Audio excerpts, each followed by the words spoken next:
அரசியல் கைதிகளை உடனடியாக விடுவிக்க முடியாது. அனுரு தரப்பு திட்டவட்டம். சர்ச்சையை ஏற்படுத்தியுள்ள ஆனையிரவு உப்பின் பெயர் மாற்றம். ஸ்ரீதரன் எம்பி கோரிக்கை. யாழில் கோர விபத்து. ஸ்தலத்திலேயே 19 வயது இளைஞன் பலி. தேசபந்திற்கு உதவிய நபருக்கு நீதிமன்றம் பிறப்பித்த உத்தரவு. தமிழர் பகுதியில் பதவி பறிக்கப்பட்ட அரசு உத்தியோகத்தர் போதைப் பொருளுடன் கைது. தொடர்பென விரிவான செய்திகள். இராணுவத்தினரால் கைது செய்யப்பட்டுள்ள அரசியல் கைதிகளை உடனடியாக விடுதலை செய்ய முடியாது என போக்குவரத்து, நெடுஞ்சாலைகள், துறைமுகங்கள் மற்றும் சிவில் விமான சேவைகள் அமைச்சர் மற்றும் சபை முதல்வருமான பிமல் ரத்நாயக்க தெரிவித்துள்ளார். வவுனியா குடியிருப்பு பகுதியில் இன்று தேசிய மக்கள் சக்தியின் உள்ளூராட்சி மன்ற வேட்பாளர்களை சந்தித்து கலந்துரையாடிய பின் இடம்பெற்ற ஊடக சந்திப்பிலேயே அவர் மேற்கண்டவாறு குறிப்பிட்டுள்ளார். இங்கு மேலும் கருத்து தெரிவித்த அவர், பட்டளந்த வதை முகாம் மட்டுமல்ல, பல வதை முகாம்கள் இருந்தன. அவை தொடர்பில் விசாரணைகள் இடம்பெறும். அரசியல் கைதிகளை விடுவிக்க முடியும், ஆனால் அதனை உடனடியாக செய்ய முடியாது. நாம் ஆட்சிக்கு வந்து 4 மாதங்கள் தான் ஆகியுள்ளது. ஜனாதிபதிக்கு அதிகாரங்கள் இருந்தாலும் அதனை படிப்படியாக அதற்கான செயல்முறைகள் ஊடாகத்தான் செய்ய முடியும். காணிகள் உடனடியாக விடுவிக்கப்பட்டுள்ளது. வடக்கின் கைத்தொழிற்சாலைகளை மீள இயங்க நிலைக்கு கொண்டு வந்துள்ளோம். வரவு செலவு திட்டத்தில் கூட முன்னைய அரசாங்கங்கள் ஒதுக்காத அளவு அதிக நிதியை நாம் வடக்கிற்கு ஒதுக்கியுள்ளோம். 1980ஆம் ஆண்டு காலப்பகுதியில் பட்டளந்த வதை முகாம் மாதிரி பல வதை முகாம்கள் இருந்தன.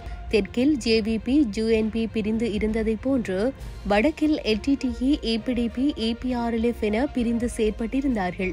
வதை முகாம்கள் தொடர்பில் விசாரணைகள் முன்னெடுக்கப்படும். தமிழ், சிங்கள, முஸ்லிம் மக்கள் என எல்லோருமே பாதிக்கப்பட்டுள்ளார்கள். எல்லா பிரச்சினைகளையும் உடனடியாக விசாரிக்க முடியாது. படிப்படியாக முன்னெடுக்கப்பட்டு இந்த நாட்டில் ஒரு நல்லிணக்கத்தை மீள கட்டியெழுப்ப வேண்டும் என தெரிவித்துள்ளார்.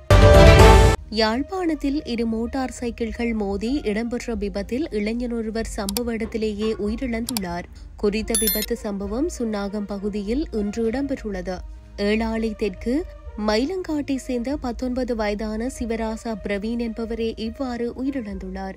விபத்து சம்பவம் தொடர்பில் தெரிய வருகையில், சுன்னாகம் கந்தரோடி பழனி கோவிலடி பகுதியில் 2 மோட்டார் சைக்கிள்கள் மோதி விபத்து ஏற்பட்டுள்ளது. இந்த விபத்தில் மோட்டார் சைக்கிளை செலுத்தி வந்த இளைஞன் உயிரிழந்துள்ளதுடன் மற்ற நபர் சிறு காயங்களுடன் உயிர் தப்பியுள்ளார். இந்நிலையில் இந்த விபத்து சம்பவம் தொடர்பாக சுன்னாகம் காவல்துறையினர் விசாரணைகளை மேற்கொண்டு வருகின்றனர். ஆனையிரவு உப்பு எனும் அடையாள பெயரை உறுதி செய்யுமாறு நாடாளுமன்ற உறுப்பினரும் இலங்கை தமிழரசு கட்சியின் நாடாளுமன்ற குழு தலைவருமான சிவஞானம் ஸ்ரீதரன் கோரிக்கை விடுத்துள்ளார். இதுகுறித்து ஸ்ரீதரன் கைத்தொழில் மற்றும் தொழில் முயற்சியாண்மை அபிவிருத்தி அமைச்சர் சுனில் ஹந்துனெத்திற்கு கடிதம் ஒன்றை அனுப்பி வைத்துள்ளார். அந்த கடிதத்தில் குறிப்பிடப்பட்டுள்ளதாவது: வடக்கு மாகாணத்தின் கைத்தொழில் பொருளாதார அடையாளங்களுள் ஒன்றான ஆனையிரவு உப்பளத்தை மீள ஆரம்பித்தமை காலத்தின் தேவையான செயற்பாடாகும். 1937ஆம் ஆண்டு அமைக்கப்பட்ட ஆனையிரவு உப்பளத்தில் 1938ஆம் ஆண்டில் உப்பு உற்பத்தி ஆரம்பிக்கப்பட்டிருந்தது. அதன் அடிப்படையில் ஏறத்தாழ 9 தசாப்த பாரம்பரியம் மிக்க ஆனையிரவு உப்பளத்தின் செயற்பாடுகள் இன்று முதல் மீள ஆரம்பிக்கப்பட்டுள்ளமை மகிழ்ச்சி அளித்தாலும், ஆனையிரவு உப்பு என்ற அடையாள பெயர் ரஜலுணு என மாற்றம் செய்யப்பட்டுள்ளதாக கிடைக்கும் செய்திகள் அதிர்ச்சி அளிக்கின்றன. வடக்கு மாகாணத்தின் கைத்தொழிற்பேட்டைகளுள் முதன்மையானதும் முக்கியத்துவம் மிக்கதுமான ஆனையிரவு உப்பளம் என்பது எமது மக்களின் அடிப்படை வாழ்வியலோடு இணைந்த ஓர் அடையாளமாகும். அத்தகையதோர் கைத்தொழிற் கட்டமைப்பை மீள ஆரம்பிக்கும் போது அதன் அடிப்படை அடையாளத்தை மாற்றம் செய்கின்றமை தங்கள் அரசாங்கத்தின் மீதான அபிமானத்தையும் இன நல்லிணக்கம் குறித்த தங்களின் சிந்தனை போக்கையும் கேள்விக்குட்படுத்துவதாக அமைந்துள்ளது. குறிப்பாக கடந்த காலங்களில் இனத்துவ அடிப்படையில் மேற்கொள்ளப்பட்ட அடையாள திணிப்புகளைப் போலவே எமது மொழியியல் அடையாளத்தை சிதைத்து பெரும்பான்மை இனத்தின் தனித்துவத்தை வலிந்து புகுத்தும் இனமேலாதிக்க செயற்பாடாகவே இதனையும் கருத வேண்டிய துர்ப்பாக்கிய நிலைக்கு நாம் தள்ளப்பட்டுள்ளோம். கடந்த 2025 3/18ஆம் தேதி நாடாளுமன்ற நிலையியற் கட்டளை 22.7 கீழ் ஆனையிரவு உப்பளம் குறித்து நாடாளுமன்றில் நான் கேள்வி எழுப்பிய போது வலியுறுத்தியதற்கு அமைவாகவும் எமது மக்களின் எதிர்பார்ப்பிற்கு ஏற்பவும் ஆனையிரவு உப்பளத்தின் உற்பத்தி செய்யப்படும் உப்பினை ஆனையிரவு உப்பு என்ற பாரம்பரிய பெயருடனேயே விற்பனை செய்வதை உறுதி செய்யுமாறு தங்களை தயவுடன் கேட்டுக்கொள்கின்றேன் என குறிப்பிடப்பட்டுள்ளது. இடைநீக்கம் செய்யப்பட்ட காவல்துறை மா அதிபர் தேசபந்து தென்னகோன் தலைமறைவாக இருக்க உதவியதாக சந்தேகத்தின் பேரில் கைது செய்யப்பட்ட நபரை பிணையில் விடுவிக்க உத்தரவிடப்பட்டுள்ளது. அதன்படி கைது செய்யப்பட்ட நபரை 10 லட்சம் ரூபாய் மதிப்புள்ள சரீர பிணையில் விடுவிக்க உத்தரவிடப்பட்டுள்ளது. சம்பவத்திற்கு உதவியதாக சந்தேகத்தின் பேரில் கைது செய்யப்பட்ட காவல்துறை கான்ஸ்டபிளும் மாத்தறை நீதவான் நீதிமன்றத்தில் முன்னிலைப்படுத்தப்பட உள்ளதாக தெரிவிக்கப்பட்டுள்ளது. முல்லைத்தீவு புதுக்குடியிருப்பு முன்னாள் கிராம சேவையாளர் ஹெரோயின் போதைப் பொருளுடன் கைது செய்யப்பட்டுள்ளார்.